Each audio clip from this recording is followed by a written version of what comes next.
A guerra na frente oriental apresentou muito mais mobilidade do que no oeste. Avanços e retiradas eram medidos em dezenas de quilômetros, em vez de centenas de metros. A frente era muito mais extensa, indo das planícies da Prússia Oriental e Galícia até os Cárpatos, na Áustro-Hungria.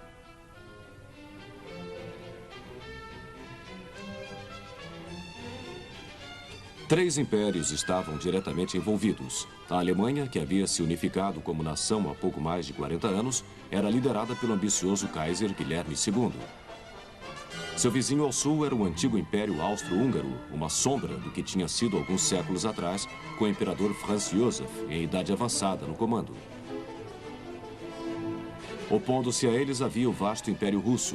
Era governado pelo czar, o aristocrático, mas inseguro Nicolau II. Entretanto, assim como no oeste, todos os planos de guerra iniciais falharam amplamente. Os grandes, mas pesados exércitos russos haviam planejado atacar em duas direções, partindo do reduto polonês. Ao norte, eles destruiriam os alemães na Prússia Oriental antes de avançar para Berlim, ao mesmo tempo que surpreenderiam os exércitos austríacos na Galícia.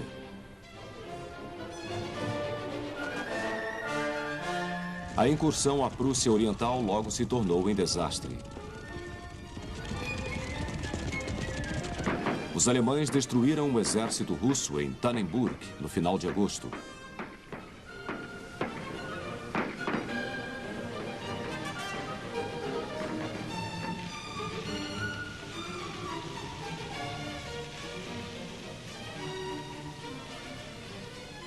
E também mandaram outra tropa com graves baixas para o rio Niemen.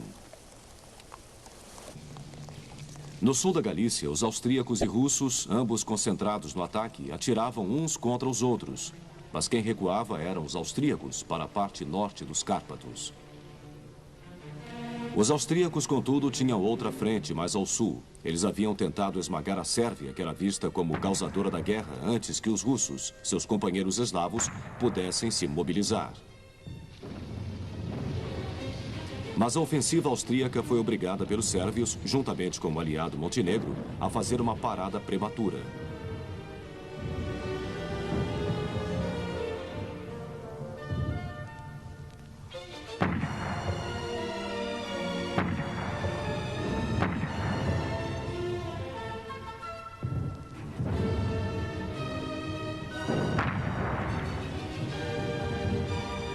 Após um outono de ataque e contra-ataque, os sérvios acabaram forçando os austríacos a se retirar, atravessando o Danúbio antes do fim do ano.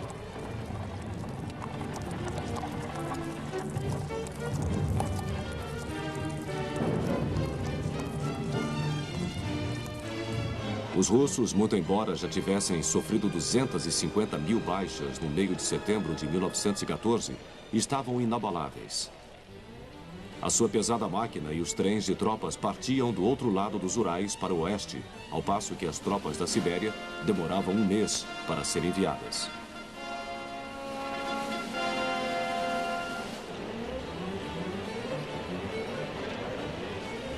O comandante russo, o grão-duque Nicolau, tio do czar, e visto aqui com ele, decide atacar a Silésia, encorajado pelos franceses.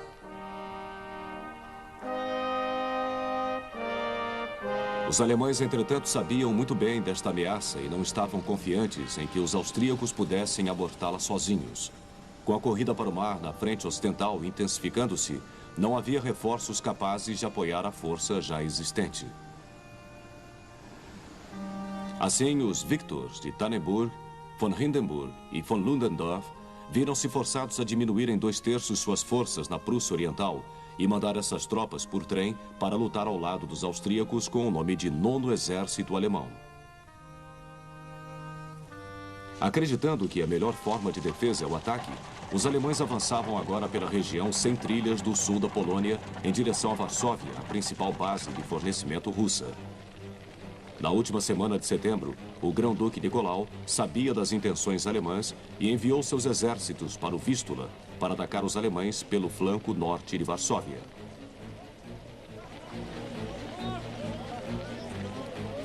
Após atravessar o Vístula em 9 de outubro, os alemães já se encontravam próximos de Varsóvia.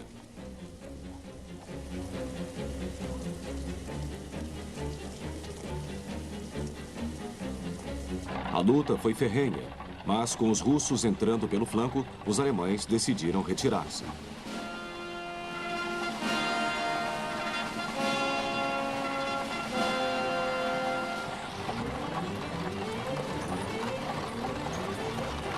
Os russos tinham avançado mais uma vez até a Prússia Oriental, mas apesar da fraqueza das defesas alemãs, não continuaram a avançar com o mesmo entusiasmo que tinham mostrado em agosto e logo pararam.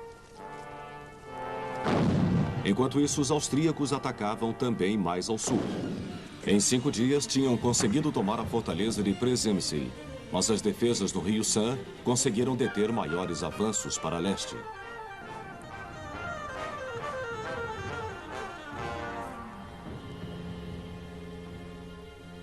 Então, enquanto os alemães se retiravam de Varsóvia, os russos atacavam os austríacos, forçando-os a voltar uma vez mais e isolando Przemyśl novamente.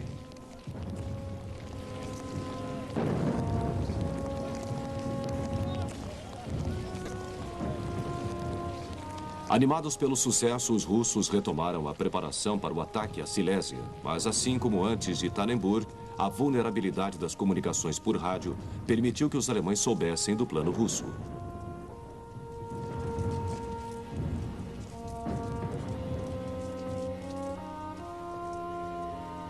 O 9º Exército de von Maxen foi então deslocado às pressas para o norte e, em novembro, atacou os russos, que estavam começando seu avanço pelo noroeste.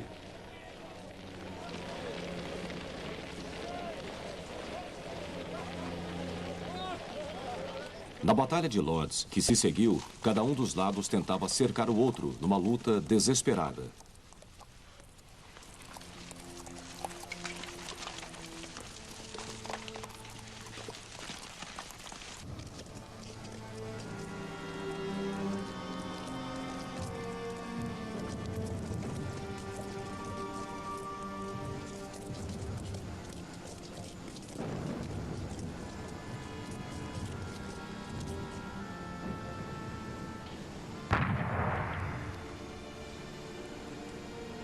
No final, foram os russos que se retiraram para Varsóvia, vendo frustrada sua tentativa de invasão. Os alemães e austríacos sofreram cerca de 130 mil baixas, enquanto os russos tiveram 150 mil de seus homens capturados. Ambos os lados pararam para tomar fôlego, e 1914 ia chegando ao fim.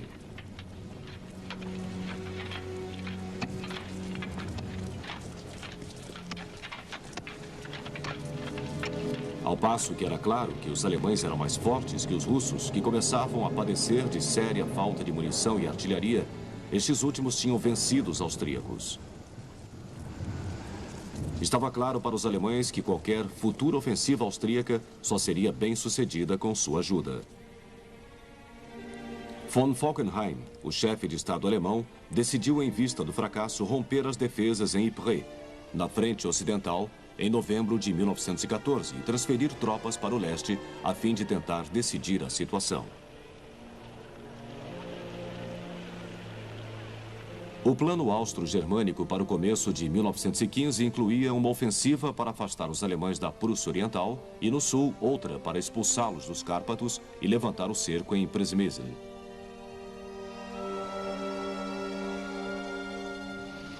A ofensiva nos Cárpatos foi iniciada no meio de janeiro. Sem ter feito muito progresso por causa da neve alta, a ofensiva foi interrompida em menos de 2 meses. O resultado foi que a guarnição austríaca de Przemyśl foi forçada a se render em março. Isso permitiu liberar tropas russas, usadas para recuperar o terreno perdido nas montanhas.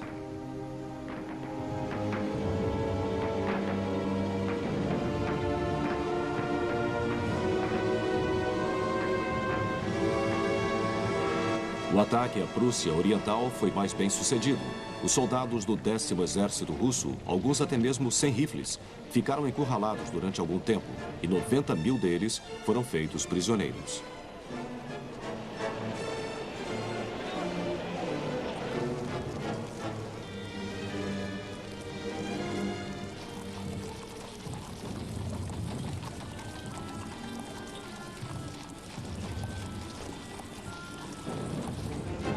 Mas os russos mostraram notável perseverança, trazendo outro exército que contra-atacou, detendo a ofensiva.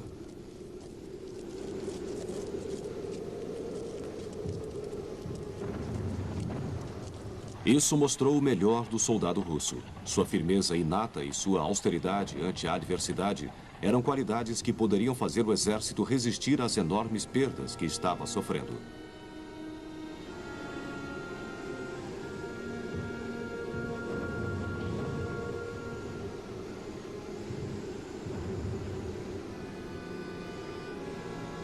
Os impérios centrais agora estavam num dilema quanto ao que fazer em seguida.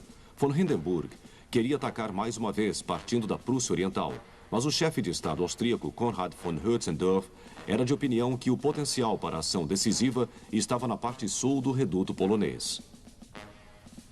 Von Falkenhayn, visto aqui à esquerda, arbitrou em favor da proposta austríaca, deixando o plano de Hindenburg relegado à mera operação subsidiária. Era nisso totalmente apoiado pelo Kaiser. Enquanto esse frustrante e sangrento exercício era encenado, 2 outros teatros de operações haviam sido abertos. Após muita insistência alemã, a Turquia, sob o comando de um idoso sultão, entra na guerra.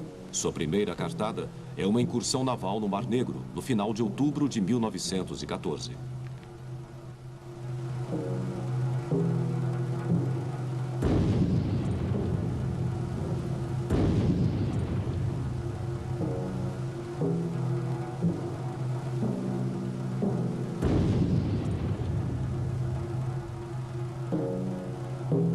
Os turcos também tinham concebido um plano para invadir o Cáucaso e provocar uma revolta na Geórgia.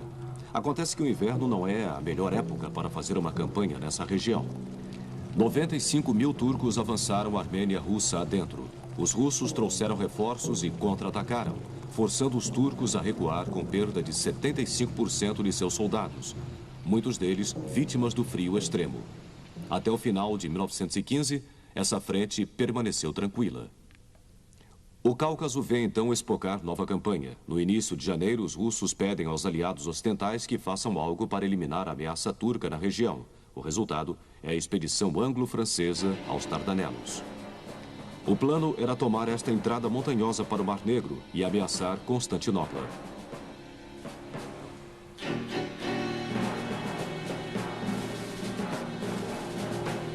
Durante fevereiro e março de 1915, apenas navios foram usados para forçar a entrada pelos estreitos até o Mar Negro, mas eles acabaram sendo derrubados pelas minas.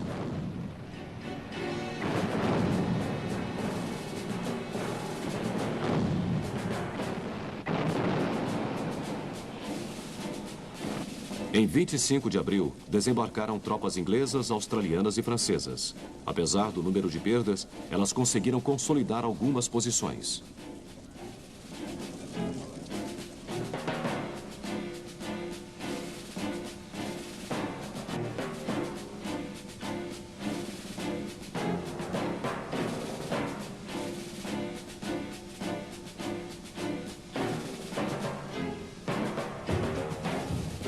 Depois disso, em face à determinação da resistência turca, a campanha deteriorou-se em mais um amargo impasse.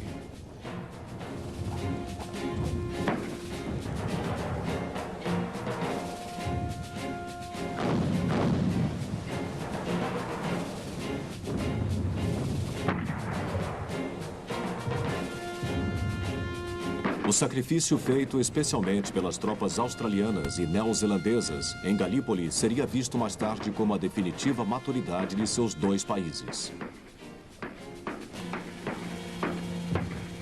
O calor e as péssimas condições sanitárias causaram muitas doenças. Embora fossem enviadas mais e mais tropas, o impasse não pôde ser resolvido.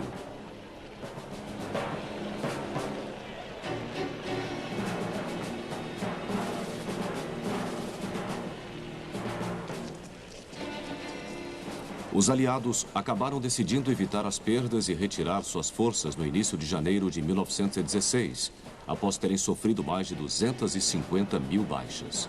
Para os turcos, isso mais que compensou as derrotas do Cáucaso e deu-lhes vontade renovada de seguir lutando.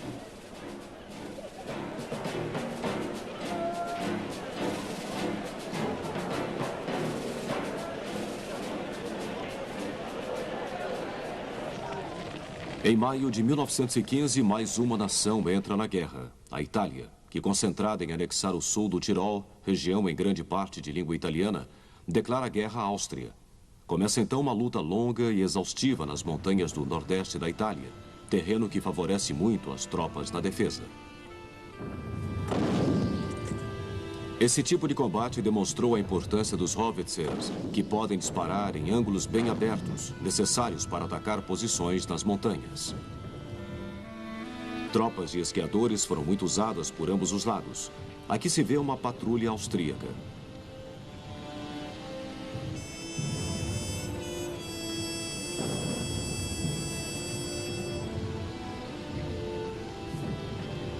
Para transportar homens e suprimentos, eram usadas ferrovias leves e até teleféricos. Muitas vezes, armas especialmente projetadas para as montanhas eram carregadas, desmontadas, até os picos mais altos, para lá combater o inimigo.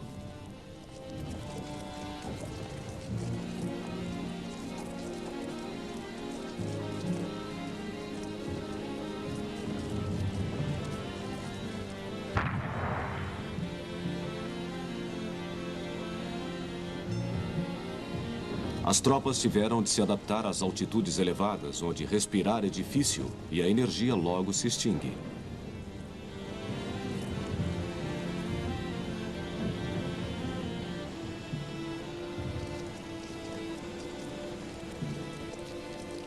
Ainda assim, a luta era frequentemente intensa.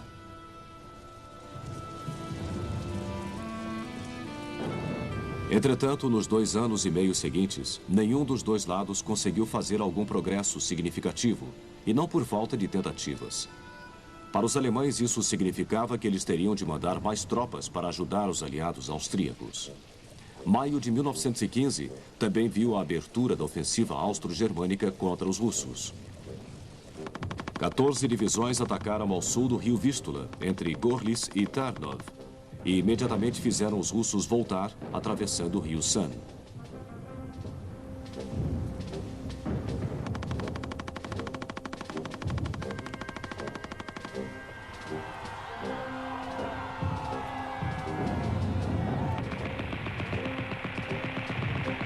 Lemberg caiu e Przemysl foi recuperada. Desta, de tão disputada no ano anterior, sobravam pouco mais que ruínas.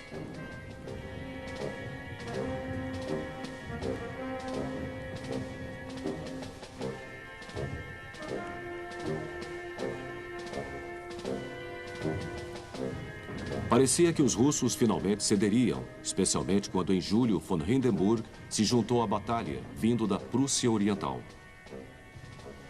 À medida que se retiravam para leste, os russos destruíam todas as pontes sobre os principais rios.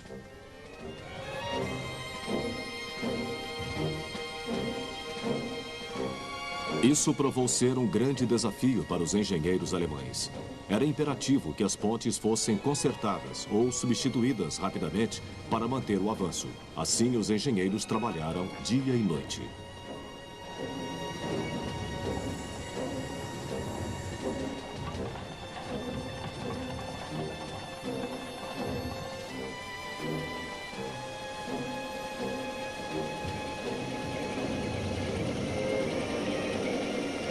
Com as pontes terminadas, o avanço pôde continuar.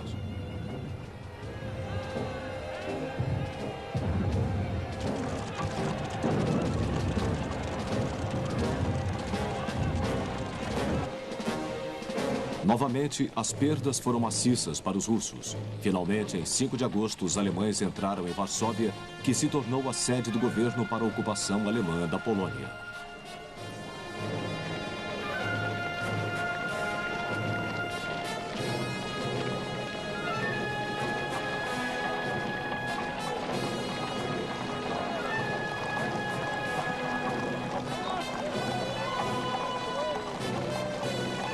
Mas apesar das perdas e do avanço alemão que continuava, os russos ainda persistiam.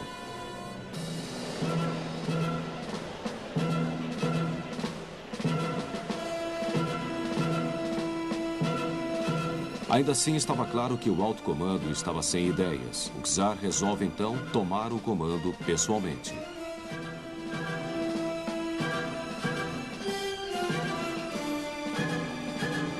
Ele ordenou a adoção de uma linha de defesa mais curta. A nova linha foi preparada em outubro, estendendo-se de Riga, no Báltico, à fronteira romena, e resistiu com sucesso à penetração austro-alemã.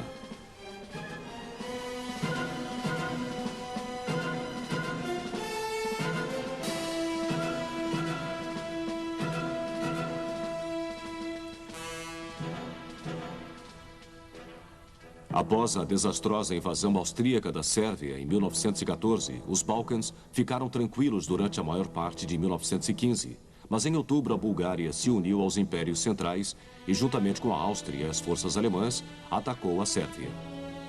Essa decisão oportunista do rei Ferdinando da Bulgária, visto aqui, foi a gota d'água para a Sérvia. Confrontados com uma superioridade numérica avassaladora, os sérvios foram forçados a se retirar e seu país foi ocupado. Os austríacos, então, se voltaram para Montenegro e para a Albânia, ocupando ambos no início de 1916.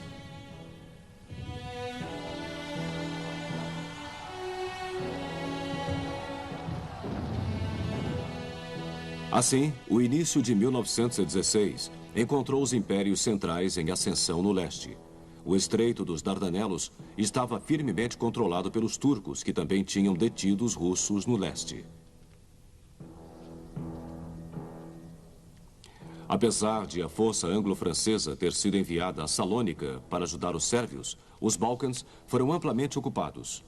Embora isso trouxesse a Grécia para a guerra, foi uma escapatória da frente ocidental e não fez mais que impedir os búlgaros de avançar para o sul. Os alemães, mais tarde, considerariam Salônica o maior dos seus campos de concentração na guerra. Os italianos batiam a cabeça inutilmente contra as defesas austríacas.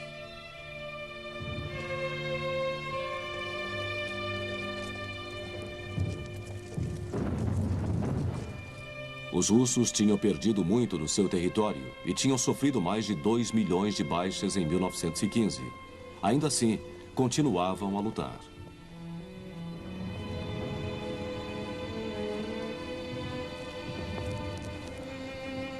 Para restaurar a sorte aliada, em 1916 foram ordenados ataques pelos franceses e ingleses no oeste, e também pelos italianos e russos.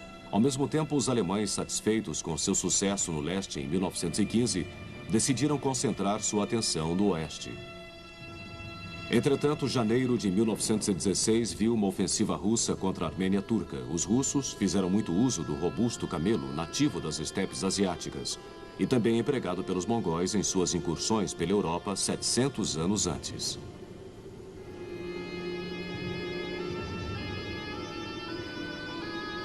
O ataque foi muito bem sucedido. Capturou-se não apenas a fortaleza-chave de Erzurum, mas também o porto de Trezibond, com a assistência da frota russa do Mar Morto.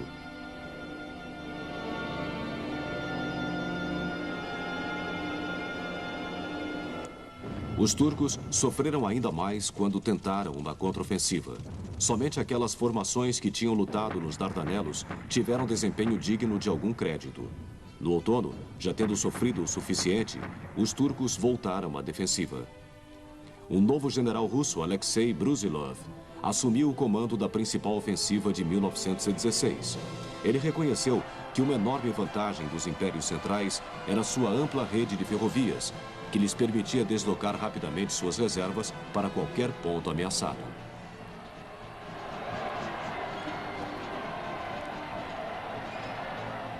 Logo, Brusilov decidiu atacar numa larga frente para conter essas reservas.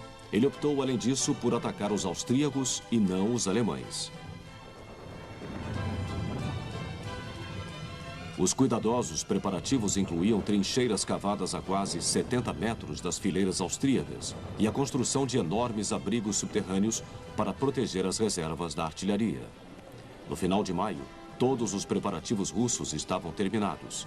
A única dúvida era se o exército russo, que já havia sofrido demais, e mesmo o povo russo, teriam determinação para sustentar mais uma ofensiva.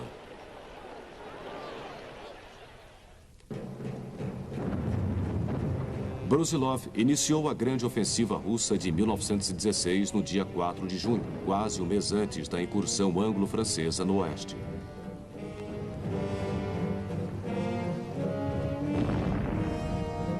Apesar dos crescentes e ferozes contra-ataques, os austríacos logo tiveram um grande buraco aberto em sua defesa, e os russos avançavam sem parar em direção aos Cárpatos, ao sul, e ao rio Bug, no norte.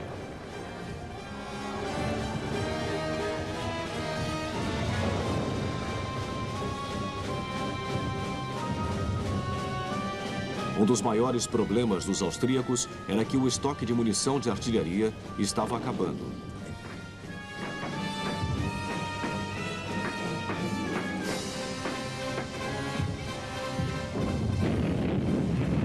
Assim, pela primeira vez, as armas russas superavam as de seus oponentes.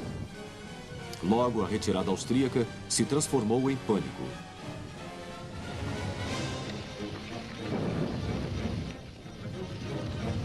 Muitos foram feitos prisioneiros e parecia que os exércitos austríacos estavam à beira do colapso.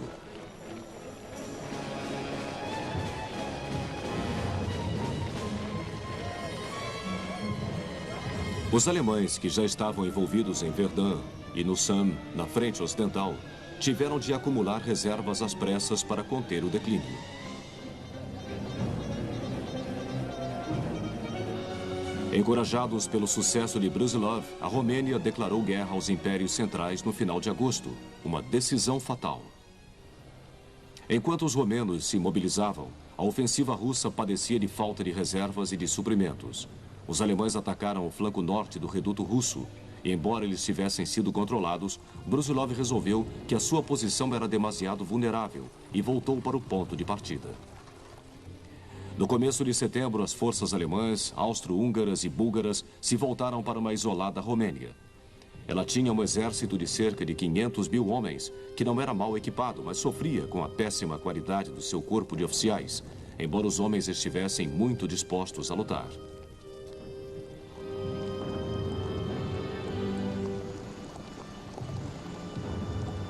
Ela não estava preparada, portanto, para enfrentar o vigoroso golpe que a atingia.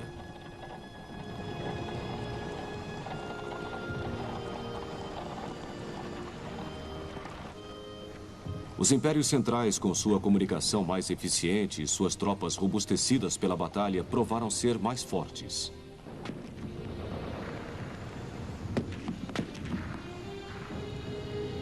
No fim do ano, eles já haviam marchado por grande parte da Romênia, cujo exército segurava agora apenas a parte mais ao norte, a província da Moldávia. Apenas o apoio da Rússia ainda mantinha os romenos na guerra.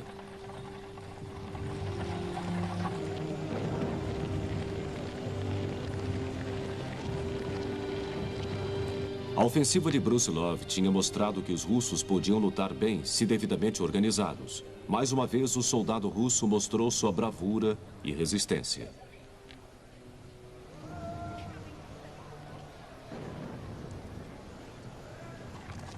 O revés sofrido pelos russos, quando forçados a render-se, teve impacto sobre o moral dos soldados. Era difícil aceitar a perda do território que tinha sido capturado com o custo da vida de tantos de seus camaradas.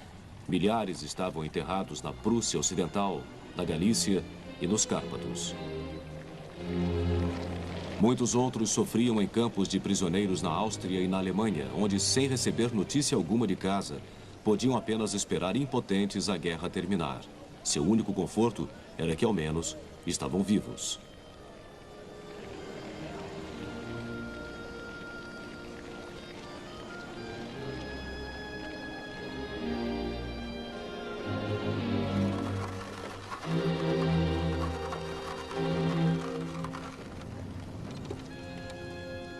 Grande quantidade de soldados tinha sido ferida. Isso sobrecarregou de modo quase insustentável o sistema de saúde que estava começando a desmoronar.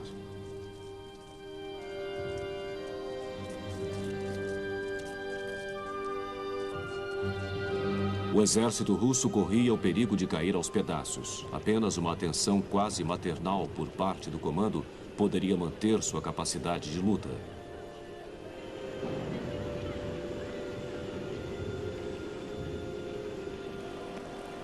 Mas por trás da frente de batalha na Rússia, propriamente dita, o tecido da sociedade começava a esgarçar-se. A economia estava arruinada. A indústria, exceto a de suporte direto à guerra, tinha parado. O sistema de transporte também entrara em colapso. Sem avistar um término próximo para os combates, o povo russo começava a se desesperar. Isso era ainda agravado pelos efeitos paralisantes do inverno russo, que tornava a vida muito mais difícil de suportar.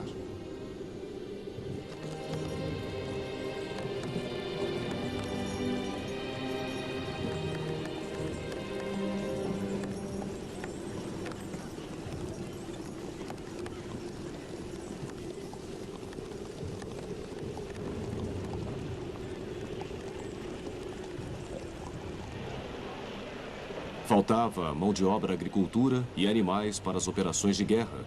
E as reservas de alimentos estavam acabando. A fome espreitava pelas ruas.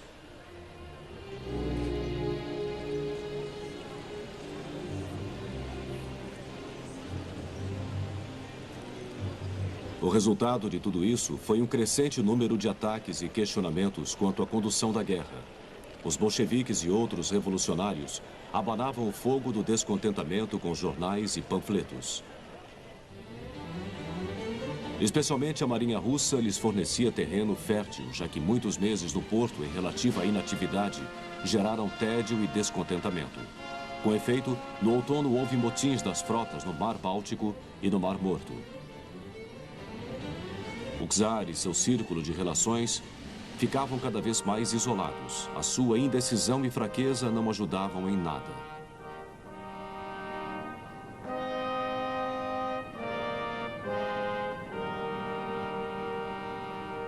Mesmo aqueles que tinham estado mais próximos a ele ficavam cada vez mais irritados com a maneira como sua esposa, a czarina, cuja determinação era mais forte que a do marido no que dizia respeito a assuntos de Estado, era influenciada pelo seu sinistro guru, Rasputin.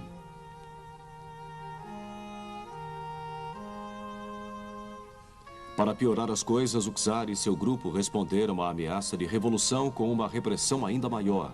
E alguns de seus seguidores mais próximos começaram a negociar secretamente com os alemães, acreditando que o fim da guerra pudesse eliminar essa ameaça ao trono.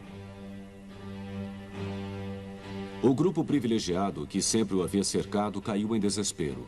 E alguns assassinaram Rasputin em 30 de dezembro de 1916. O czar, no entanto, não entendeu esse sinal e continuou a ignorar todas as exigências de reformas e de um novo governo, mais compreensivo em relação às dificuldades do povo. Houve rápido aumento do número de trabalhadores em greve. A tensão crescia.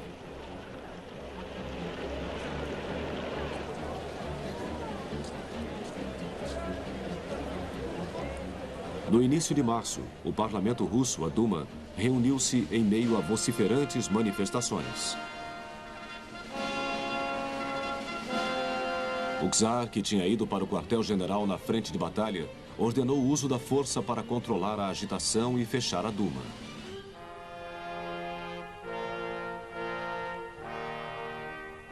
Nenhuma das duas medidas foi bem sucedida, e membros da guarnição militar de Petrogrado, como São Petersburgo se chamava desde 1914, uniram-se aos manifestantes. A Duma formou um comitê provisório para tentar restaurar a ordem. Ao mesmo tempo, um novo órgão nascia, o Soviete dos Deputados, dos Trabalhadores e Soldados de Petrogrado, dedicado a formar um parlamento baseado no sufrágio universal, igualitário, secreto e direto. O czar fez uma tentativa de voltar para Petrogrado de trem, mas foi impedido pelos revolucionários. Então, totalmente isolado, o czar aceitou que só tinha uma opção: abdicar.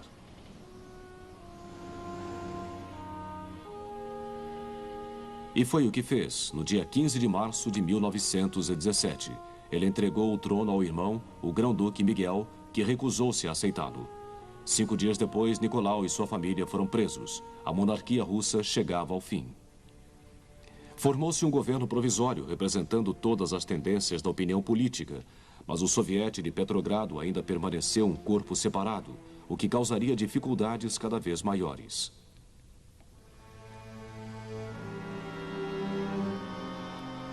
O governo era contrário ao uso da força para controlar a inquietação popular e preferia usar a persuasão. O regime assegurava aos aliados ocidentais que a Rússia manteria a parte que lhe cabia na guerra.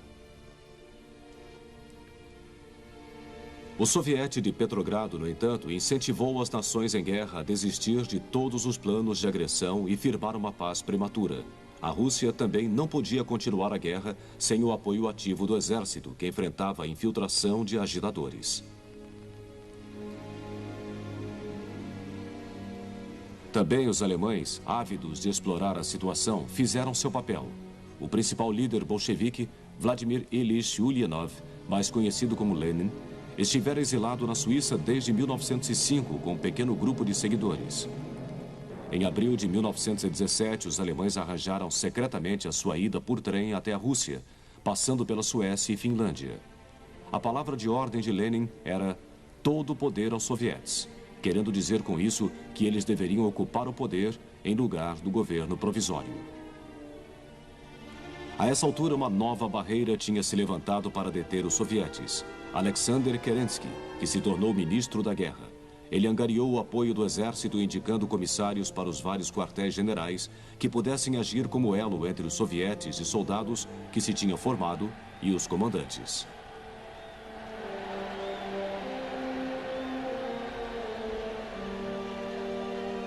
Além disso, convidou Brusilov, que comandara a ofensiva do verão de 1916, para ser comandante-chefe. Os dois planejavam uma grande ofensiva usando as formações militares menos desafetas. A ideia era invadir a Galícia, mais uma vez, com ataques ao norte e ao sul do rio Dniester. Juntando todo e qualquer tipo de arma existente, conseguiram-se mais armas e munição do que em todas as ofensivas russas anteriores. Não fizeram muito mais que isso. Os austríacos e os alemães sabiam muito bem que o ataque iria acontecer. De fato, era assunto corriqueiro em Petrogrado.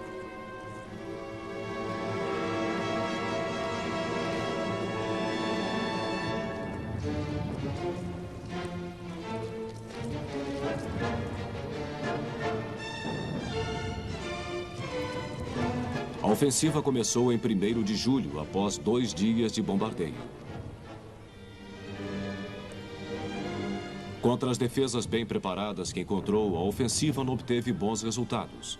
Nos setores controlados pelos alemães, a primeira linha era fraca, o que permitiu algum sucesso inicial. Mas os russos sofreram quando chegaram à segunda linha.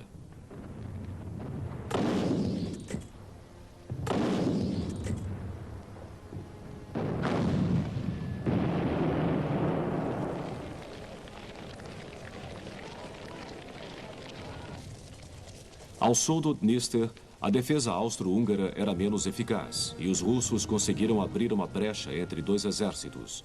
Mas pelo meio de julho, já tinham sido detidos em todas as partes. 3 dias depois, os russos enfrentaram uma contraofensiva. Com o ataque alemão, a frágil estrutura que Kerensky conseguira reunir entrou em colapso.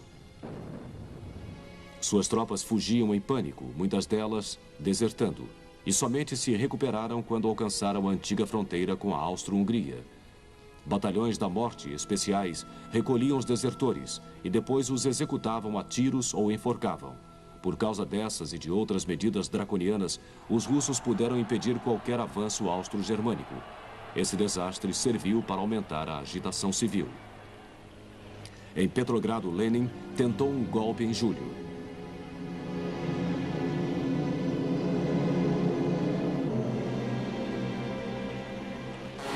Kerensky conseguiu detê-lo com a ajuda de algumas tropas leais trazidas às pressas da frente de batalha.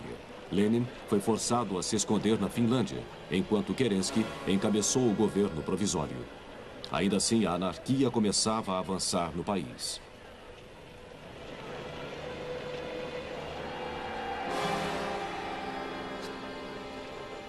Confrontado com a situação do país, que rapidamente se deteriorava, Kerensky voltou-se para o general Kornilov, que fora indicado para comandante em chefe em substituição a Brusilov.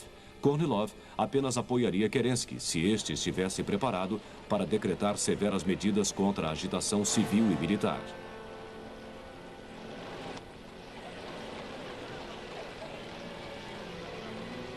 Isso, é claro, iria contra a democracia que o governo provisório tinha prometido ampliar. Enquanto o gabinete debatia, Kerensky era enganado. Informaram-no que Kornilov queria a dissolução do governo e todo o poder para si. Logo, prendeu-se Kornilov. Isso aconteceu em setembro e significava que Kerensky tinha perdido o apoio geral do corpo de oficiais. Enquanto isso, no que seria seu ataque final, os alemães capturaram Riga, o segundo maior porto da Rússia no Báltico. Eles usaram as táticas de ataque relâmpago que os aliados viriam a enfrentar na primavera de 1918.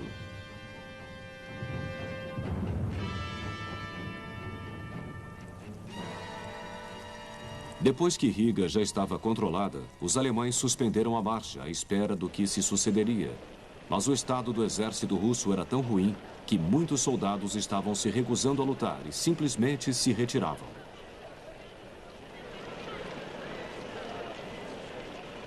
Lenin e os bolcheviques estavam à espreita e reconheceram que o crescente isolamento do governo provisório estava criando um vazio no poder.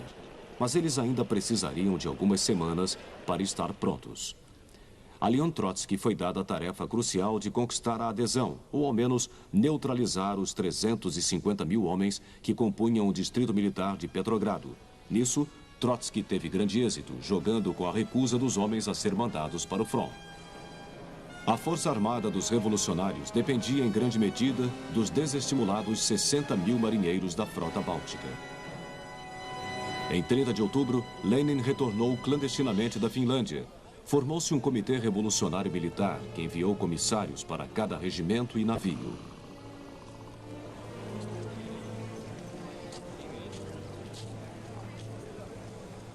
Foi apenas na véspera da Revolução que o governo provisório percebeu que as forças bolcheviques estavam crescendo.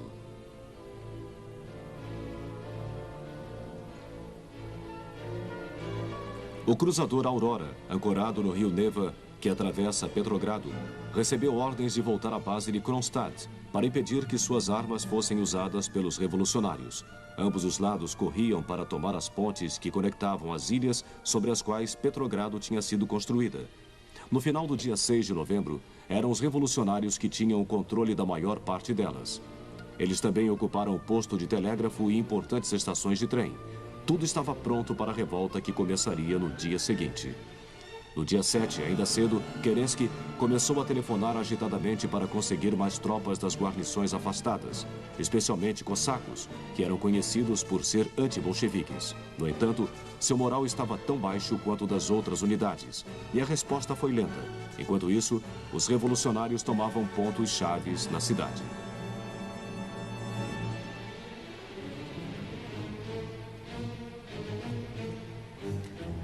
Pelo meio da manhã, Kerensky estava desesperado e decidiu ir de carro até o quartel-general dos exércitos do norte para obter tropas leais com que pudesse esmagar a revolução. Ele partiu deixando o governo provisório em sessão no Palácio de Inverno e nunca retornou. Era o Palácio de Inverno que agora se tornava o centro das atenções. Ele era defendido por uma mistura de cossacos e cadetes. Havia também um batalhão de mulheres armadas. O governo resistia às exigências de rendição. Naquela noite, o cruzador Aurora, que não havia zarpado, começou a bombardear o palácio. Muitos dos que o defendiam desertaram. Às 11 da noite, apenas um punhado de soldados restava, e os revolucionários derrubaram os portões e invadiram o palácio, como imortalizado nestas cenas do filme de Eisenstein, outubro de 1928. Vasculhando cômodo por cômodo, eles acabaram encontrando os ministros do governo provisório e os prenderam. A revolução tinha sido vitoriosa e, em breve, todos os símbolos do regime anterior seriam arrancados.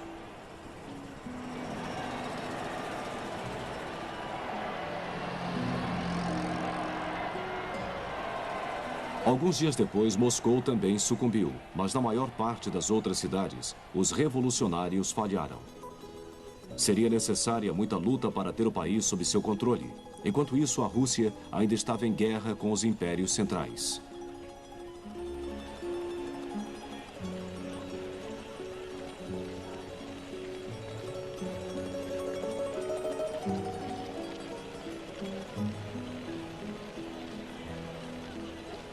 Negociou-se com a Alemanha e firmou-se em meados de dezembro um armistício para a frente oriental.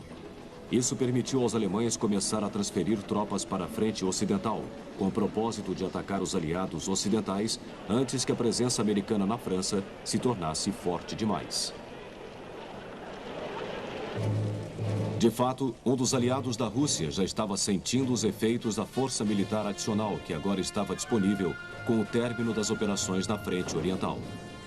Em 24 de outubro de 1917, divisões austríacas e alemães atacaram os exércitos italianos nas montanhas do nordeste da Itália.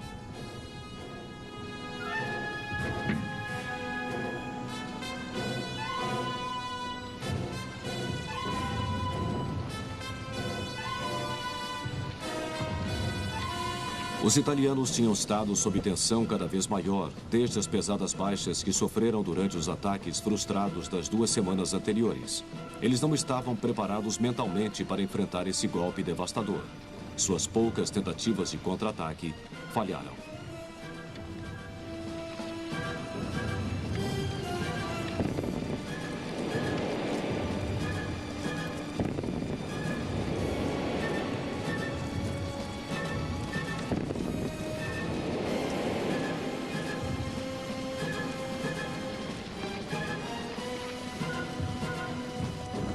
Logo, os austríacos e os alemães passaram por suas principais defesas.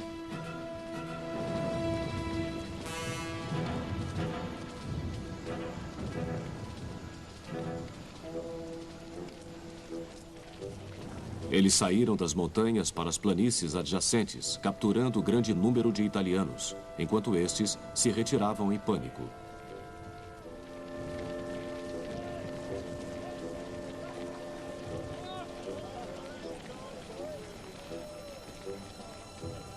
Foi somente quando alcançaram o rio Piave, a apenas 24 quilômetros de Veneza, que os italianos conseguiram estabilizar a situação. Em resposta aos apelos desesperados dos italianos, os ingleses e os franceses se viram forçados a enviar 11 divisões da França para ajudá-los. Na Rússia, as duras perdas sofridas de 1914 a 1917 tornavam a paz imperativa.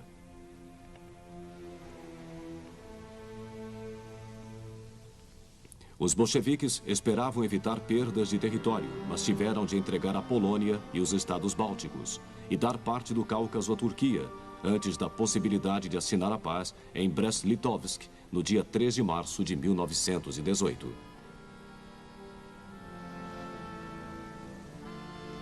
Para piorar a situação, encorajadas pela população local, tropas austríacas e alemãs avançaram Ucrânia adentro.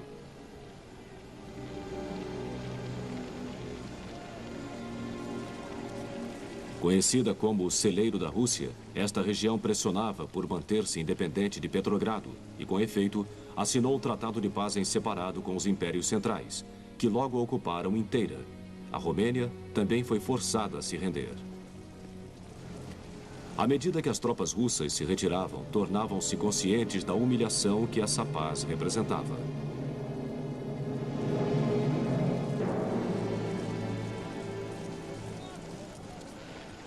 Não haveria, porém, descanso para os soldados. Seus mestres bolcheviques logo os enviariam para todos os cantos da Rússia, a fim de lutar no que já tinha se tornado uma sangrenta guerra civil.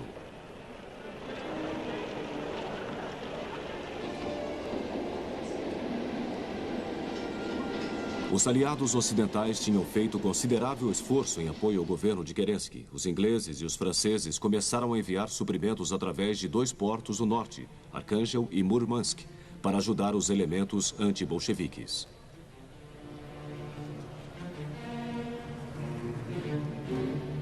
Na primavera de 1918, começaram a enviar também navios de guerra. Navios de guerra japoneses, americanos e ingleses também foram enviados para o porto oriental de Vladivostok e tropas foram desembarcadas.